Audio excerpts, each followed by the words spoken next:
মাত্র ৫,০০০ টাকা, হাতে সুই সুতা আর নিজের পায়ে দাঁড়ানোর একরোখা ইচ্ছা, এই তিনটিতে ভরসা করে শুরু হয়েছিল নেত্রকোনার আফরোজা আক্তার লিজার উদ্যোক্তা জীবন। শৈশব থেকেই দক্ষ ছিলেন সুই সুতার কাজে।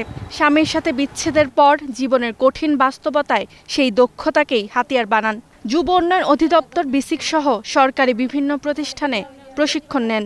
ছোটবেলা থেকে আমি বিভিন্ন সেলাই কাজ পারাতে তখন আমি ওইটা নিয়ে কাজ করা শুরু করার পরে যে বিভিন্ন প্রতিষ্ঠান থেকে, সরকারি প্রতিষ্ঠান থেকে আমি সেলাইয়ের প্রশিক্ষণগুলো নেওয়ার পরে দিয়ে আমি ঘরে বসে কয়েকজন যে উদ্যোক্তা তৈরি করার জন্য কয়েকজনকে প্রশিক্ষণ দেওয়া শুরু করি। নিজের স্বপ্নের সঙ্গে লিজা যুক্ত করেন এলাকার অসচ্ছল নারীদেরও।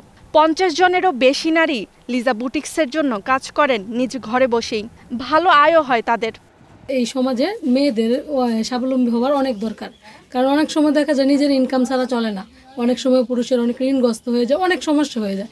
একটা মহিলাই পারে একমাত্র সংসারটা টিকিয়ে রাখতে। কুশি কাটার কাজ শিখি, জামা, তারপর ব্লাউজের হাতা, বাচ্চাদের সব কিছু, মানে ওইটার অল্প ইয়েতে আমরা মানে সংসার কাজে লাগে। ৪০-৫০ জন লোক আছে, আমরা সবাই একখানা হইয়া মোটামুটি একটা কিছু হয় যাতে আমরা মহিলারা যাতে কিনবা যাতে বাসায় বসে না থাকিয়া যাতে কিছু এটা কষ্ট করে চলি। স্থানীয় বিসিক কর্মকর্তা জানান, যেসব নারী উদ্যোক্তা হতে চান তাদের পাশে থেকে সহযোগিতা অব্যাহত আছে। আফরোজা লিজার মতো যারা স্বাবলম্বী হয়েছে এবং আরও যারা হবেন সামনে, যারা উদ্যমী, তাদের পাশে সহযোগিতা করার জন্য বিসিক সর্বক্ষেত্রে সজাগ থাকে।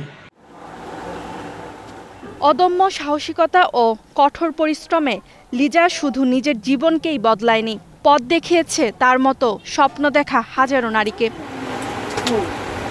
Desk report, star news.